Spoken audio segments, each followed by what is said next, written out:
Well, hello everybody. Happy Saturday. Happy rainy, gray, gloomy Saturday here in the A. Welcome back to the Bookcast, my platform for sharing short fiction and updates on what I'm reading and writing. This is episode 66. I am DL White, author of 12 contemporary Southern and romantic fiction novels featuring Black men and women. I'm also a big fan of books. So we usually begin with a book report and then we talk about writing and book stuff and news, etc., sales and so on. I am currently writing a holiday novella. I'm not going to stop calling it a short because it is no longer short. I'm nearing 30,000 words. Can't quite call it a short. It's called Home for the Holidays. It is absolutely adorable. It is filling my soul with joy and delight.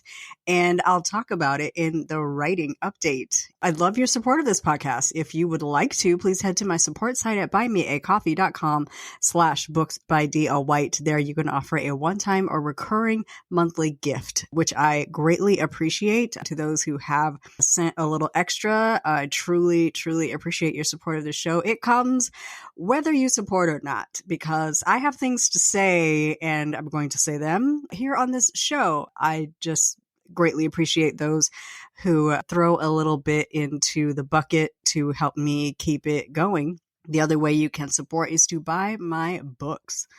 Booksbydlwhite.com/books has all of the good stuff, including Hey Lover, which is free right now. It's available in ebook and print at booksbydlwhite.com/wow, booksbydlwhite.com/hey-lover. Head on over to that. You can also get print copies at Resist Booksellers and bookshop.org. I'm stumbling around because I did not actually update this rundown that I copied over. Oh my goodness. We're on the struggle bus today. Select titles are available in ebook and print and audio directly from me at payhip.com/booksbydlwhite. As I always say, it puts the monies directly into my pocket with virtually no middleman, taking a percentage of the retail price. If you prefer to buy them retail, ain't no shame in your game. All my titles are available in ebook wherever they're sold: Amazon, Barnes & Noble Nooks, Apple Books, Kobo Books, Google Play. They're also available via subscription sites like Everand, which is the new name for Scribd, Kobo Plus, Libby, and Hoopla through your local library. Snatch them up, request them if they're not carried at your local library. I love, love, love to see people grabbing my books from the library. And we say this all the time, libraries buy books. They actually pay retail plus for books. They pay more for ebook and print books than you pay. So libraries absolutely buy books. You're not cheating the author out of anything by getting books at the library. Please absolutely get yourself a library card and stuff your face with books. Book sales this week. Hey Lover, like I said, is free on retail sites, including Amazon. So it is free on all retail sites, including Amazon and my website. bookstoread.com/hey-lover has all of the links, or hit payhip.com/booksbydlwhite if you want to shop direct. I am going to have a sale that coincides with the All Black Book Affair that happens the 18th through the 22nd. So many 99-cent and free Black authored books in multiple genres will be up for grabs. I'll be sending that link out in my newsletter and to my supporters at Buy Me a Coffee. So make sure you're following me somewhere. I also think Curl and Dye in audio is still on sale for 99 cents at select outlets. So snatch that up where you can find it. I know it's not still 99 cents at Chirp, because I just looked. I think it's on sale at Barnes & Noble. It's 99 cents at Google Play. It might be 99 cents on Spotify. I don't remember. I have not checked. But snatch it up if you haven't grabbed it yet. But honestly, if you're interested in listening to that book on Spotify, I do have Spotify codes. So hit a sister up. Today we will start with the book report and talk about writing. This rundown is just not updated. I didn't update it at all. We'll start with the book report. We'll talk about writing my novella. I'll have a little coffee talk. I don't know what I'm going to say, but I'll just want to like chat a little bit, like talk about things for like just a few minutes. I don't know. I don't really have anything like on my mind heavy that I want to talk about, but I just wanted to like reserve some time to chat. This rundown is still talking about Still I Rise, which is a book I abandoned as I was not ready to write it. I needed to write Home for the Holidays first before I roll into Still I Rise, and I'm kind of excited about how those two books are going to dovetail, which I'm not going to talk about today, but I am going to talk about Home for the Holidays. Let's kick it. Let's get it going. Today is Saturday, December 9th, 2023. Happy birthday to my mother. Her birthday was on the 7th. She turned 67. She is a spry young lady. We love her to bits. It is 9:51 a.m. I'm way behind. I got into my doc and I lost track of time. So that's my excuse was I was writing. It is raining in Atlanta. I honestly, after I'm done and I get the episode up, I'm making another cup of coffee. I got some peanut butter toast here. It's going to be me and my Kindle for a little bit. And then I'm going to settle down to write some because I need to pound out some words. But like a rainy day calls for a lit candle, a hot cup of coffee, and my Kindle. And I don't make the rules. That's just how it is. So let's get going on this podcast episode. I have a mic. I'm ready to dig in. But first, let's have some coffee.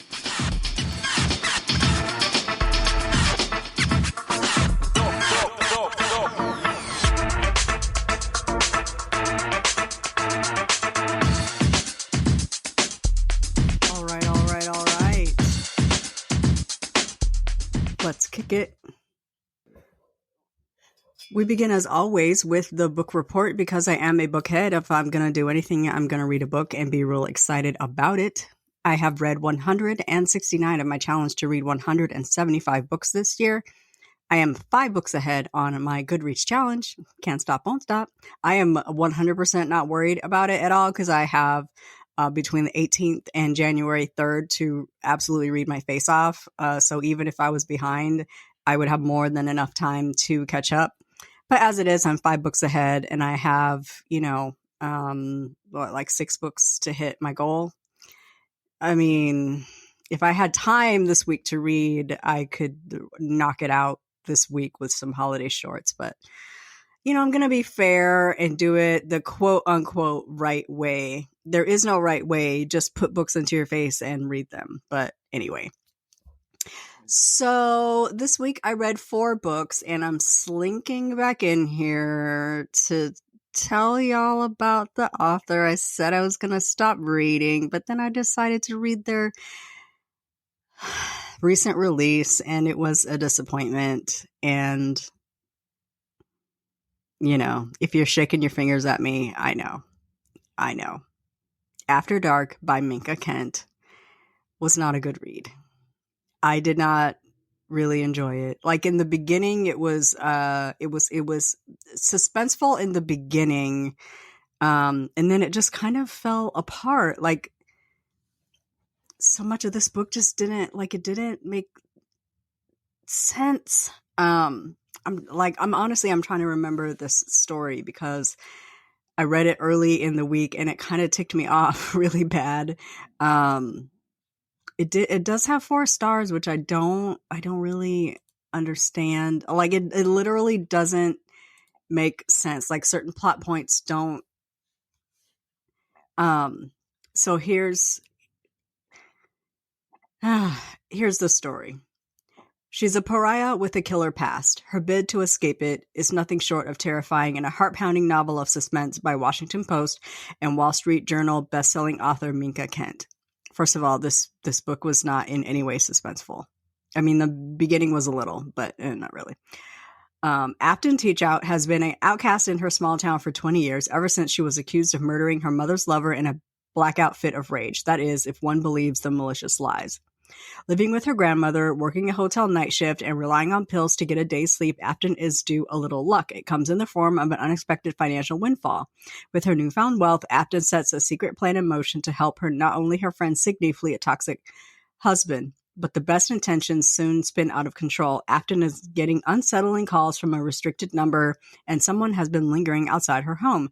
As Sydney's troubled marriage comes into focus, so does Afton's past. Her second chance for herself and for Sydney isn't what she dreamed of at all. In fact, it's becoming a nightmare.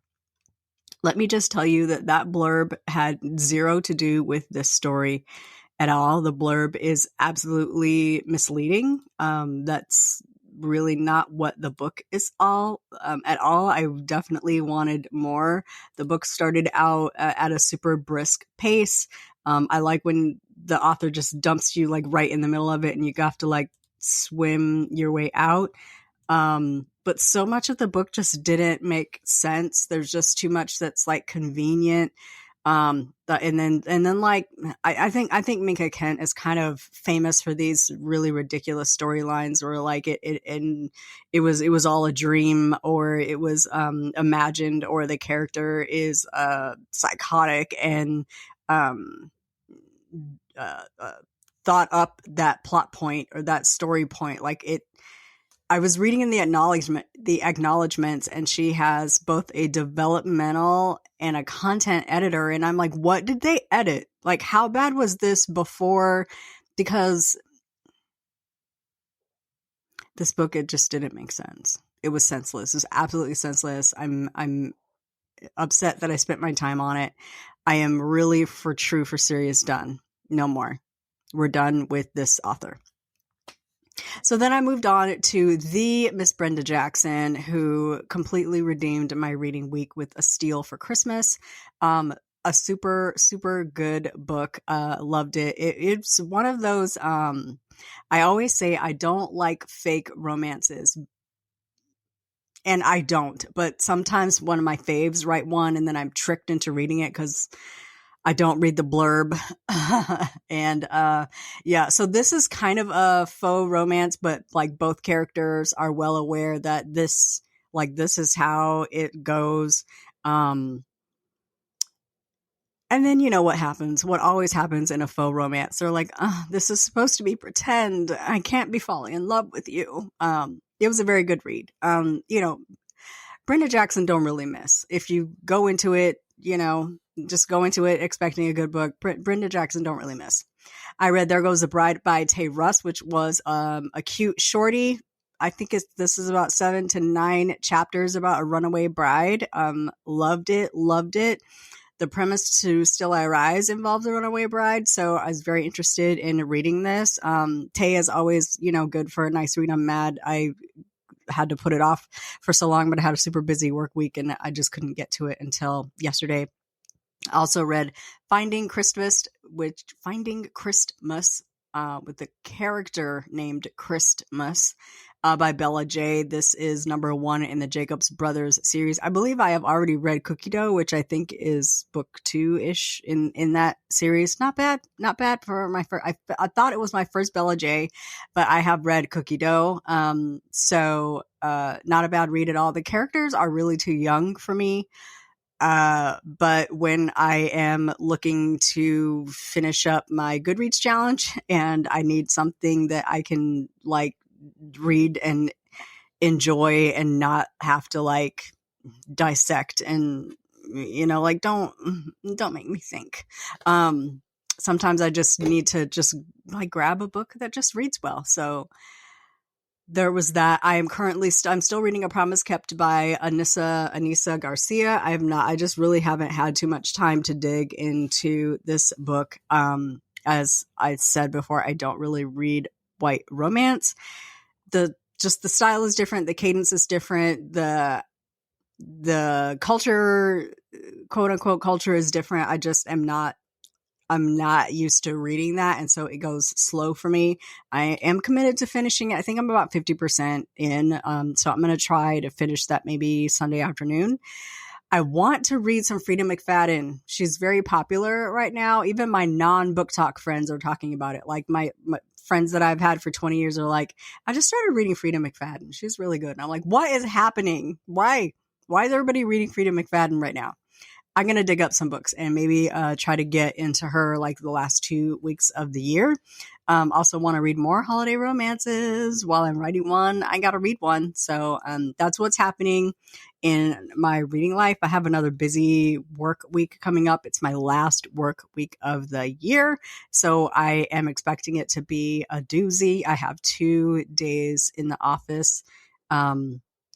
Well, one day in the office, and then one day we are volunteering at the Angel Tree on Thursday, and then Friday I think I'm going to work a little half day, a little half day jobby job, and then I am out for the year. As of Friday afternoon, I can't wait.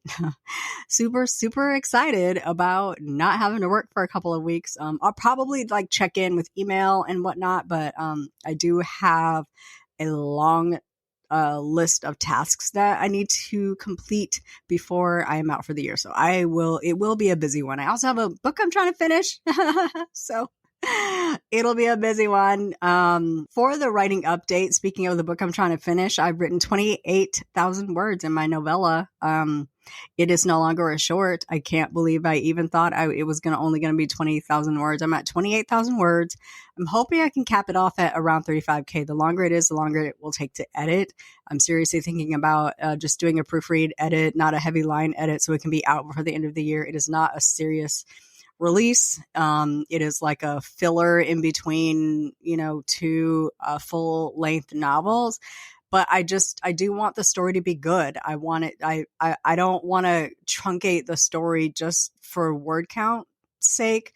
I want the story to be full. I want the story to be good. I want to say everything I want to say, need to say.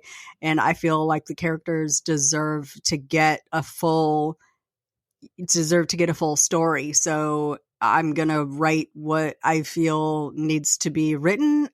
And I'm not going to cheat the characters and the series out of this story. I'm also keeping in mind that this book is not only tying to the 3 previous books in this story with character cameos and catching up on character histories, but it's also leading into book 4 in the Potter Lake series. So I have some, I have some lily pads I need to jump to. I have some strings I need to tie up. I don't want to leave anything hanging.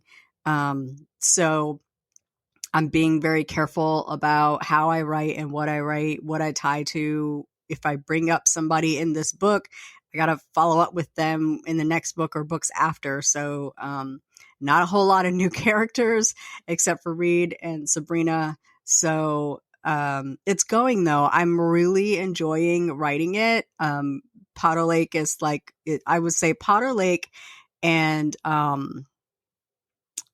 Black Diamond are like my safe spaces. Like I feel so much joy when I write in those settings. Potter Lake especially is like going home for me. So I'm truly enjoying writing this book. I'm loving writing Reed and Sabrina. I am probably not going to have an audio selection for you all today. I want to finish writing this book, and I just don't feel like reading. I just don't feel like reading it out loud right now.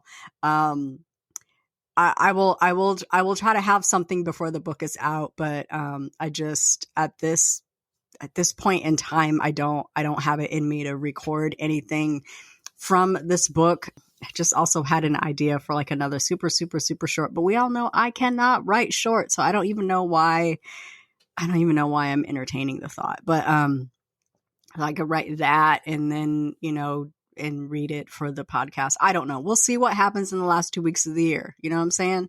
Because this is supposed to be done by the 18th, and then it goes to my editor, and I can't do anything with it. So we'll see. 28K, hoping I can cap it off at 35K. I will have another sample Sunday tomorrow on the blog. It's booksbydlwhite.com/blog. The goal is to have this out before the end of the year, even if I have to send it through Pro Writing Aid and cross my fingers and kiss them to the sky. This book is going to be out in 2023. So this is such the beauty rolling into my little coffee talk here. This is the beauty of being an independent author, a self-published authors. I have so much control over how much I can write and what I write and when my books come out and how much I sell them for. I could not imagine turning any of those decisions over to some big conglomerate that doesn't know me and doesn't care about me, is only concerned about making money off of me. This is why I'm so hesitant to even think about submitting to a publisher, because I don't want to give up this kind of control. Yes, it's a headache. Yes, there's a lot happening at one time. Yes, I do a lot myself. I am just now at the point where I'm buying pre-mades for covers, because I want to level up on my covers. I want them to look good when you look them up on a website. And, I'm looking into doing pre-mades instead of doing my own covers.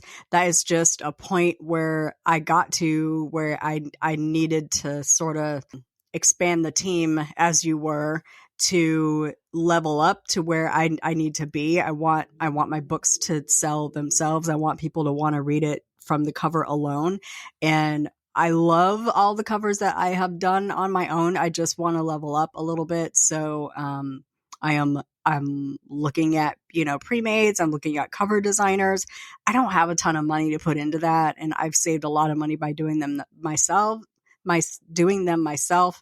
I don't think my self-made covers look bad. I do think a professional cover designer can make them look better.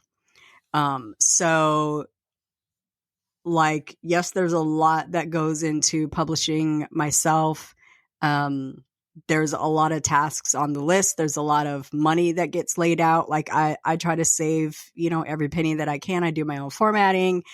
I don't really do ads. I might do, a little paid newsletter here and there, but I don't do Facebook ads. I don't do Amazon ads. I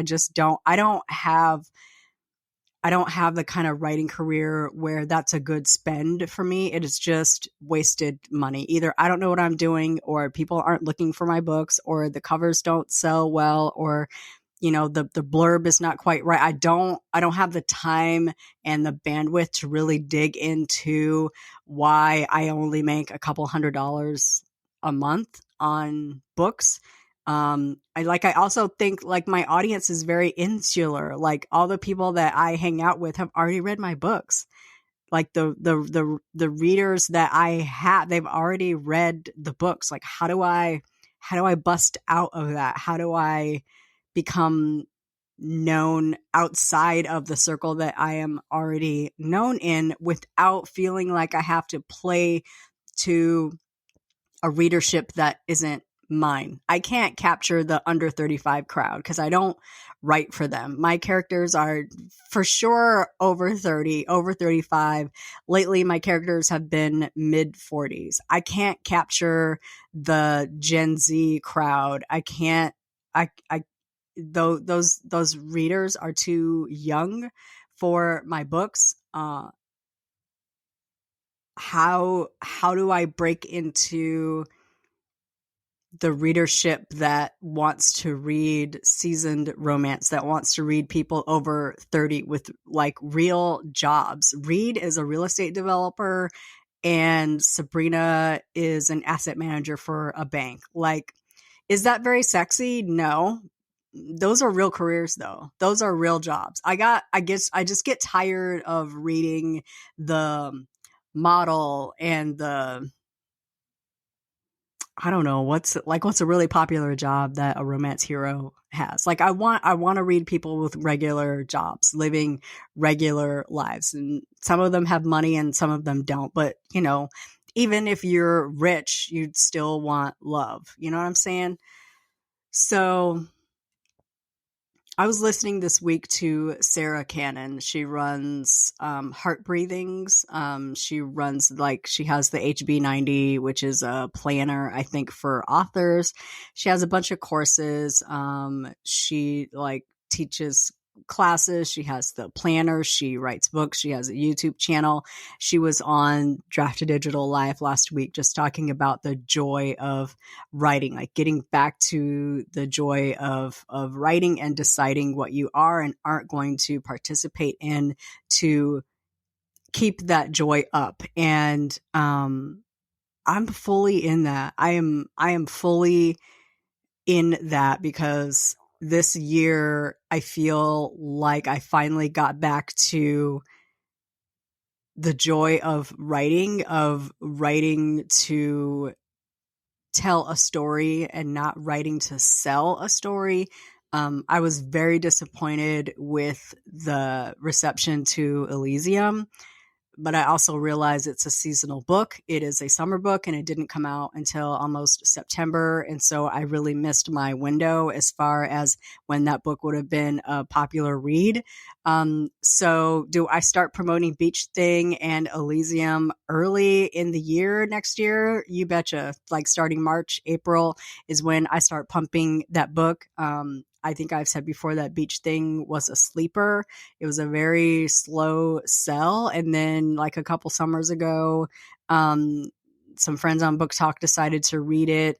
Summer Reads Romance decided to read it for her birthday read, and everybody picked it up and read it and really enjoyed it. And now Kay the Reader is, up in my DMs about Wade all the time. I mean, I like Wade too. So it has taught me that if I have a summer release, I have to start writing that in January, because it's going to take me a good 3 or 4 months to write that thing. If I start it in May, it will not be out in July. So I've got to start in January writing The Pearl, and hope and pray that it will be out. If I want to release Still I Rise next fall, I've got to start writing that in summer. So it's really teaching me a lot about how I need to write in order to have books out when I want them to hit. I'm not as fast a writer as I think I am. I'm not as slow as some people, but I'm not as fast a writer as I think I am. And I need time to tell the story. I'm learning it right now with this novel that I thought was only going to be 20K, and it's turning out to be, 35, maybe 40K. But it'll be a good round full story. And I fully enjoy the freedom to write a good full round story. Send it to my editor, have them take a look at it, make sure it don't look booty, and put it out. I don't have to wait a year and a half to put out a book I finished writing last week.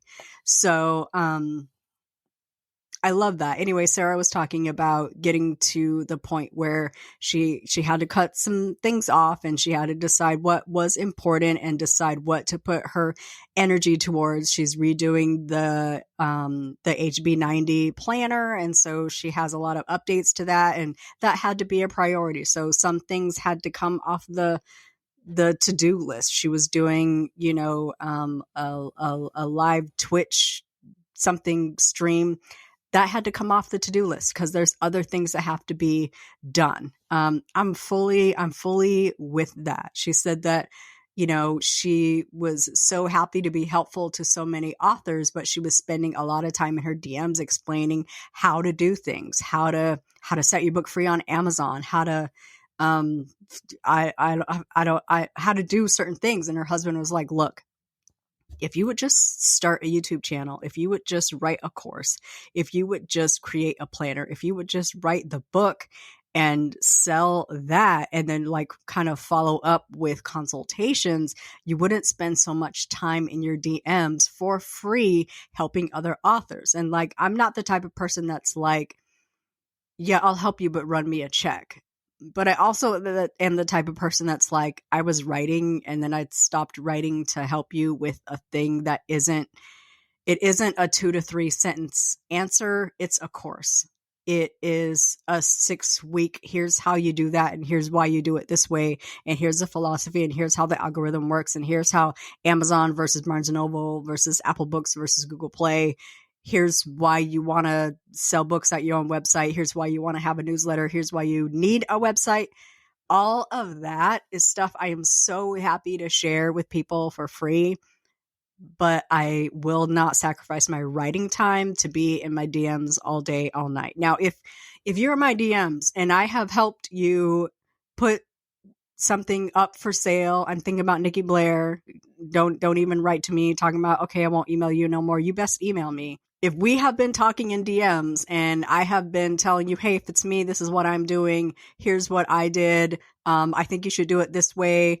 I am so happy to continue doing that, but it's not something that I want to do full time. It is something that I feel like, I don't know. I don't feel like I'm an expert at anything. And so me charging for that doesn't make sense to me. What does make sense to me is offering the time that I can offer and cutting it off when I really need to, prioritizing the writing, prioritizing getting my sleep, prioritizing eating, getting my reading time in, and like really sinking into the enjoyment of writing, of telling the story, and shrinking away from feeling like I am competing with every other author for sales, because I'm not. We're coworkers. I can't write fast enough to keep people satisfied. So I need y'all to know these other authors out here. I need y'all to to know what I'm reading and what I'm enjoying, what I'm not reading, what I'm not enjoying. Let's talk about books together, because if I like it and we have the same book taste, you might like it too. So I guess just to wrap up this little coffee talk here, as we are starting to think about the new year, which I'm not thinking about yet. I can't think about the new year until Home for the Holidays is done and I have hit my Goodreads challenge. That's when I start thinking about 2024. I'm way behind, I already know. But as we start thinking about the new year, for me, and I encourage other authors to also get into this mindset of what is going to bring you joy, what is going to further your career, what are you really looking forward to writing next year, what stories are you just craving to write, what's sitting in your mind, what's sitting on your heart. Like really lean into that, because that is what is going to sustain you. In between, you might have a couple projects that you need to get out because you need to make some money, but I want the meat of my 2024 to be stories I loved writing, stories I was excited to put down on paper, when I rush home and I hop on the laptop and I pound out words. I remember those days vividly when I was writing to write and not writing to sell. So I think that's going to be my mantra for 2024, writing to write and not writing to sell. Now, I want to sell. I absolutely want to sell because mama's got bills to pay.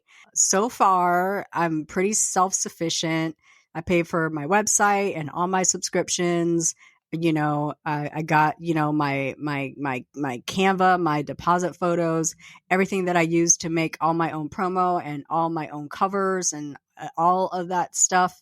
My all author dabble that I use to write the books. I got to be able to pay for those. So I do want to pay. I do, want to actually make money, but I don't want the focus of my writing career to be making money, because could I fund that with my full-time salary? Absolutely. Yes, I could. But I want my books to at least pay for me to write them. You know what I'm saying? That's what I'm thinking of. Those are my thoughts coming to bringing this year to a close, looking at 2024 and really seeking wise counsel about that, and sort of linking arms with authors who think and feel the same way. So that brings me to the close of today's episode. Thank you for joining me for this episode of the Bookcast. I will be back next week with a reading update and a writing update. Please enjoy your weekend. Have a superlative week. We'll chat again soon. Bye-bye.